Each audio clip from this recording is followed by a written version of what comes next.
Hi there, Mark Jabin here, Medical Director for the Haywood County Health Department, and let's talk about this pandemic. Time again for the weekly update. And I suspect you already know the summary for this week. You know, a month ago we wondered if we were there. Well, we are there, just not the there we were talking about then. And it's turning everything topsy-turvy. So please share this with someone you care about.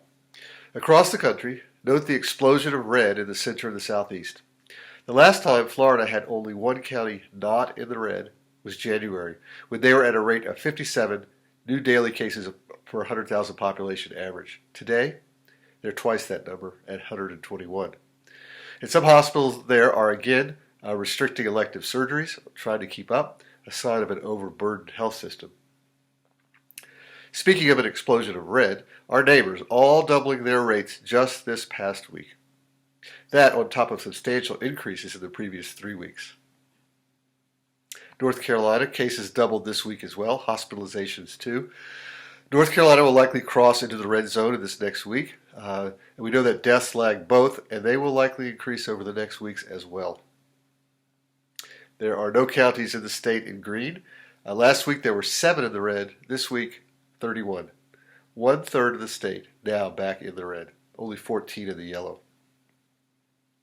In western North Carolina, each county with substantial increases on top of substantial increases the week before.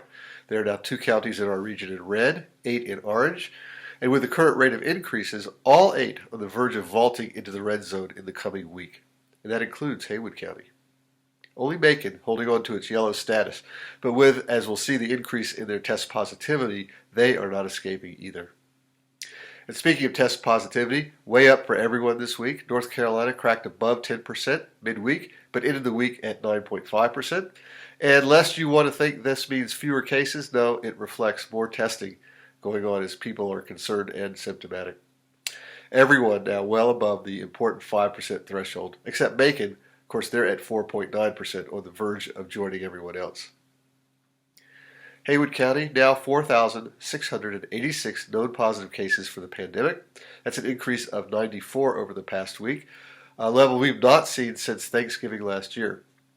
And you can see the trend now headed well above the predicted line. The week-over-week curve, quite steep. It mirrors what's happening across the state. And again, this looks like it did last November as well, when we headed into the nasty winter we all had to get through.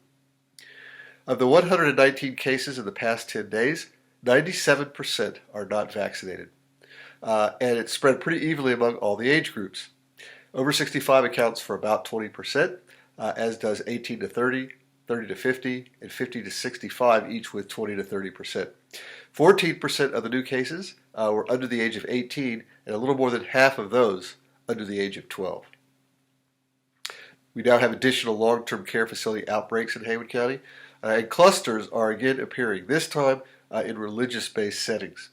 Although overall exposures remain as they have been all along, also at family gatherings and workplaces. One additional death reported this week. Haywood Regional hospitalizations are up.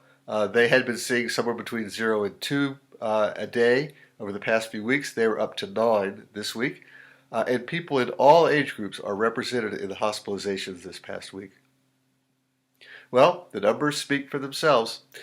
At this accelerating rate, doubling about every week, in the next 2 weeks, we will be at levels of cases, hospitalizations, and deaths seen last winter. That's exponential spread. And once again, hospitals and EMS systems risk being overwhelmed. We're already seeing the system stretch both here in Haywood County and across the region. So you may want to think twice about Labor Day plans and any plans you have for the fall. It's deja vu all over again. It's happened every time, and we see the same spikes, the same settings where people get exposed. This time, however, the brunt is affecting those not vaccinated. The only question is how far and how bad will it get for health, for the economy, and for everyone's well-being. If you are fully vaccinated, then you are not immune, but you're pretty safe from bad outcomes. If you cannot be vaccinated or choose not to be, it's the time to be super careful about avoiding being in close contact with anyone, because we're there. And you know what I mean by close contact, within 6 feet for more than 15 minutes without a mask? Especially if indoors, crowded, and ventilation is poor. This is what you want to be careful. And if you choose not to be aware or not be careful, you are at more risk than ever before in this pandemic for a bad outcome, hospitalization, long COVID, and God forbid death. The choice is yours. At least this time, you have fair warning about what's coming. So be well and be careful, especially right now.